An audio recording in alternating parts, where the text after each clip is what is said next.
इस्लाम के पहले खलीफा रसूल अल्लाह, ये वो शख्स है जिनके बारे में नबी मोहम्मद सल्लल्लाहु अलैहि वसल्लम ने फरमाया, अगर मैं अल्लाह के सिवा किसी और को अपना गहरा दोस्त बनाता तो वो आप होते। ये वो शख्स थे जिसने अपनी दौलत, अपनी जान और अपनी पूरी जिंदगी इस्लाम के लिए वक्त कर दिया। और जब पूरी उम्मत सब बड़े इम्तिहान से गुजर रही थी, तब इसी शख्स ने हिम्मत के साथ की आदत संभाली और बिखरते हुए मुसलमान को एक जगह जमा किया, जिससे इस्लाम कोने कोने तक फैल गई। ये शख्स है हजरत अबू बकर सिद्दीक रज़ी ताला अन्हु, जिन्हें अल सिद्दीक भी कहा जाता है, यानी झूठ को सच से अलग करने वाला। हजरत अबू बकर का असली नाम अब्दुल्ला बिन कफ़ान था। आप कुरैश के मशहूर कबीले बनु ताइम से ताल्लुक रखते थे। आपकी पैदाइश 570 ईस्वी के करीब मक्का मुकर्रमा में हुआ।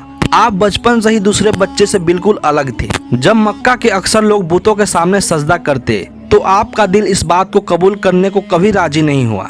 इसलिए इस्लाम के तारीख में उलमा लिखते हैं कि उन्होंने जहालियत के दौर में भी कभी बुतों के सामने इबादत नहीं की। जवानी तक पहुँचते पहुँचते आप मक्का के सबसे मोहतरम और ईमानदार ताजिरों में शामिल हो चुके थे। आपका तिजारत का कारोबार शाम से यमन तक फैल चुका था, लेकिन दौलत ही आपका पहचान नहीं थी। लोग आप पर इस कदर भरोसा करते थे कि वो अपने झगड़े को सुलझाने के लिए आपके पास आते। फिर वो दिन आया जिसने दुनिया की तारीख को बदल दी। हजरत मोहम्मद सल्लल्लाहु अलैहि वसल्लम पर पहली वही नाजिल हुई, और जब नबी ने लोगों को इस्लाम की दावत देना शुरू किया, तो सबसे पहले जिस अजीम शख्स ने बगैर किसी सवाल के फौरन यकीन कर लिया, वो शख्स थे हजरत अबू बकर सिद्दीक रज़ी ताला अन्हु। अबू बकर सिर्फ खुद मुसलमान बनकर नहीं बैठे, उन्होंने अपने करीबी दोस्तों को भी इस्लाम की दावत देना शुरू किया। अल्लाह के फजल से उनकी दावत पर कई अजीम सहाबा इस्लाम में दाखिल हुए। उनमें से एक नाम था हजरत उस्मान बिन अफ़्फ़ान, जो आगे चलकर इस्लाम के तीसरे खलीफा बने। अबू बकर मक्का के कामयाब ताजिर थे और अल्लाह ने उन्हें काफी माल दिया था, लेकिन उन्होंने कभी दौलत को अपना ताकत नहीं बनाया। जब भी इस्लाम को जरूरत पड़ी, आपने अपना माल अल्लाह के राह में खुशी खुशी खर्च कर दिया। जब मक्का के लोग धीरे धीरे इस्लाम कबूल करने लगे, तो वहाँ के सरदारों ने उन पे जुल्म करना शुरू किया। जो गुलाम इस्लाम कबूल करते, वहाँ के सरदार उन्हें पकड़ लेते और कई दिनों तक भूखे प्यासे रखते और उन्हें मारते पीटते। जब अबू बकर ने ये सब होते हुए देखा, तो उन्हें ये सब देखा नहीं गया और उन्होंने कई गुलामों को खरीदकर आजाद कर दिया, जिसमें सबसे मशहूर नाम था हजरत बिलाल रज़ी ताला अन्हु का। जब हजरत बिलाल को गर्म रेत पर लेटाकर उनको कई अजाब दिया जा रहा था, तब हजरत अबू बकर सिद्दीक रज़ी ताला अन्हु ने उन्हें खरीद कर आजाद कर दिया। यह सिर्फ एक गुलाम को आजाद करना नहीं था, यह इंसानियत, रहम और ईमान की एक अजीब मिसाल थी। अब मक्का में मुसलमानों के लिए इबादत करना बहुत मुश्किल हो चुकी थी।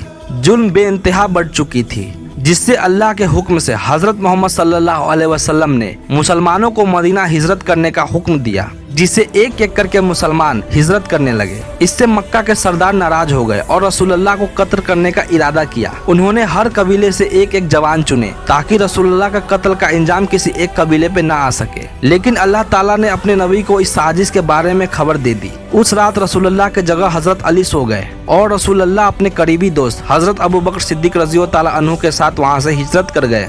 रसूलुल्लाह जब मदीना पहुंचे, तो वहाँ के लोगों ने रसूलुल्लाह के जोरों शोर से स्वागत किया। फिर मदीना में इस्लाम की पहली मस्जिद की तामीर हुई। लोग वहाँ बिना किसी डर से और अमनो अमान से अल्लाह की इबादत करने लगे। लेकिन अब अबू बकर के सबसे बड़ी जिम्मेदारी आनी बाकी थी। वह दिन जब पूरी उम्मत गम में डूब गई और नबी मोहम्मद सल्लल्लाहु अलैहि वसल्लम इस दुनिया से पर्दा फरमा गए। मस्जिद नबवी में सहाबाओं के आंसू से भर गई एक ऐसी खबर जिस पर दिल यकीन करने को तैयार नहीं था। हजरत उमर तो इतने गम हो गए कि उन्होंने तलवार निकाल के कहा कि जो कहेगा कि मोहम्मद का इंतकाल हो गया है, मैं उसकी गर्दन उड़ा दूंगा। तब पूरी उम्मत को एक ऐसे रहनुमा की जरूरत थी जो जज्बात के बजाय हक की बात करे। फिर आप हजरत अबू बकर सिद्दीक रज़ी ताला अन्हु लोगों के सामने खड़े हुए और तारीखी की वो लफ्ज कहे जो आज तक याद किया जाता है। जो मोहम्मद की इबादत करता था, वो जान ले कि मोहम्मद का इंतकाल हो चुका है, और जो अल्लाह का इबादत करता है, वो ये जान ले कि अल्लाह हमेशा है और वो कभी नहीं मरता। ये आयत सुनते ही सहाबा इकराम को एहसास हुआ कि अल्लाह का फैसला आ चुका है। लेकिन नबी के इंतकाल के बाद एक बड़ा मसला सामने आया। अब मुसलमानों की क़ियादत कौन करेगा? तभी मदीना के अंसार के लोग एक जगह जमा हुए। उनका ख्याल था कि खलीफा अंसार में से होना चाहिए। जब हजरत अबू बकर को इस मजलिस की खबर मिली, तो वह फौरन वहां पहुंचे जहां मुखलिस राय सामने आ रही थी। कुछ लोग कह रहे थे एक अमीर हम में से होना चाहिए और एक कुरैश में से होना चाहिए। लेकिन हजरत अबू बकर ने फरमाया, अंसार का मकाम इस्लाम में बहुत बुलंद है। आप लोगों ने इस्लाम की मदद की, रसूलुल्लाह को पनाह दी और बहुत सी कुर्बानियाँ दी, लेकिन अरब कबीले कुरैश के सिवा किसी और की क़ियादत कबूल नहीं करेगा।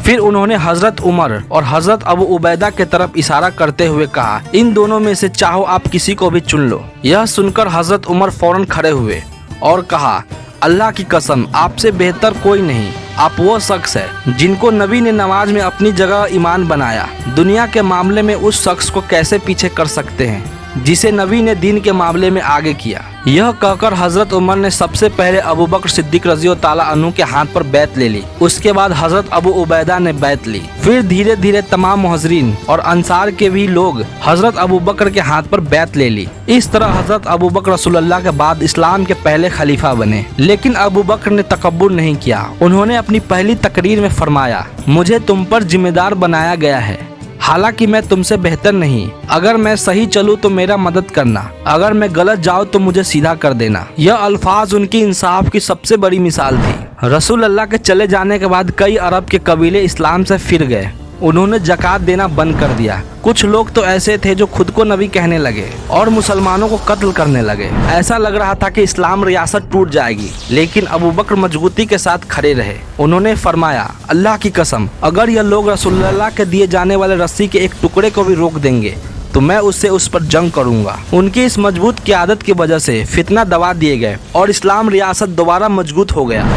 बहुत से जंगों में हिफ्ज़ कुरान सहाबा शहीद होने लगे, जिसे देखकर हजरत उमर ने खलीफा रसूलुल्लाह के सामने एक पेशकश की कि कुरान को एक जगह जमा कर देना चाहिए। पहले अबू बकर इस बात पे हिचकिचाए क्योंकि मोहम्मद सल्लल्लाहु अलैहि वसल्लम ने अपनी जिंदगी में यह काम नहीं किया। लेकिन जब उन्हें इसकी अहमियत समझ में आई तो उन्होंने कुरान को एक जगह जमा करने का हुक्म दिया। यह इस्लाम तारीख का एक अजीम काम था, जिसकी वजह से अल्लाह के कलाम की हिफाजत का जरिया मजबूत हुआ। 2 साल से कुछ ज़्यादा अरसे तक हजरत अबू बकर सिद्दीक रज़ी ताला अन्हु इस्लाम के रियासत की क़ियादत की। यह मुद्दत छोटी जरूर थी, लेकिन इसमें उन्होंने वो काम किए जिनसे इस्लाम की बुनियाद को मजबूत कर दिया। झूठे नबियों का फितना खत्म हुआ, ज़कात का निज़ाम दोबारा कायम हुआ, कुरान को एक सूरत में जमा करवाया गया और इस्लामी लश्करों को शाम और इराक की तरफ रवाना किया गया। लेकिन अब उनकी जिंदगी का आखिरी वक्त करीब आ चुका था। 11 हिजरी के आखिर महीने में हजरत अबू बकर रज़ी ताला अन्हु बीमार हो गए। तकरीबन 15 दिनों तक उनकी तबीयत नासाज रही। इस दौरान भी उनकी सबसे बड़ी फिक्र अपनी सेहत नहीं थी, बल्कि उम्मत का मुस्तकबिल था। उन्होंने सोचा, अगर मेरे बाद खलीफा का फैसला वक्त पर ना हुआ तो कहीं उम्मत में इख्तिलाफ न पैदा हो जाए। इसलिए उन्होंने सभी सहाबाओं से मुशावरा किया। सभी सहाबाओं का इत्तिकाफ था कि इस जिम्मेदारी के लिए सबसे मुनासिब शख्स हजरत उमर बिन खत्ताब रज़ी ताला अन्हु हैं। इसके बाद हजरत अबू बकर ने हजरत उस्मान से तकरीर लिखवाई, जिसमें हजरत उमर को अपना जानिसन मुकर्रर किया। इस तरह हजरत उमर बिन खत्ताब रज़ी ताला अन्हु अगले खलीफा बनने के लिए तैयार हुए। 13 हिजरी 634 ईस्वी को हजरत अबू बकर सिद्दीक रज़ी ताला अन्हु इस दुनिया से पर्दा फरमा गए। उस वक्त उनकी उम्र करीबन 63 साल थी और ये वही उम्र थी जिसमें रसूलुल्लाह सल्लल्लाहु अलैहि वसल्लम इस दुनिया से पर्दा फरमाए थे। उनकी वसीयत के मुताबिक उन्हें गुस्ल दिया गया और मस्जिद नबवी के करीब रसूलुल्लाह के पहलू में दफना दिया गया। आज भी जो शख्स मदीना में रोजाए रसूल की जियारत करते हैं, उनके करीब ही हजरत अबू बकर सिद्दीक रज़ी ताला अन्हु आराम फरमा रहे हैं। सच्चाई कभी जाया नहीं होती। अल्लाह और उसके रसूल पर मुकम्मल यकीन इंसान को बुलंद मकाम तक पहुंचाता है। दौलत की असल कीमत अल्लाह के राह में खर्च करना है। क़ियादत का मतलब हुकूमत नहीं, खिदमत है। मुश्किल से मुश्किल वक्त में भी हमें अल्लाह पे भरोसा नहीं छोड़ना चाहिए। इसलिए मोहम्मद सल्लल्लाहु अलैहि वसल्लम ने उनकी फजीलत बयान करते हुए फरमाया कि मेरी सोहबत और माल के लिहाज से सबसे ज्यादा एहसान अबू बकर सिद्दीक रज़ी ताला अन्हु का है। आज 1400 साल गुजरने के बाद भी जब भी वफादारी की बात होती है, अबू बकर याद आते हैं। जब भी कुर्बानी की बात होती है, अबू बकर सिद्दीक रज़ी ताला अन्हु याद आते हैं। जब यकीन और सच्चाई की मिसाल दी जाती है, अबू बकर सिद्दीक और रज़ी ताला अन्हु का नाम सबसे पहले लिया जाता है। अल्लाह ताला हमें भी उनके तरह सच्चा मुखलिस और दीन के लिए कुर्बानी देने वाला बनाए।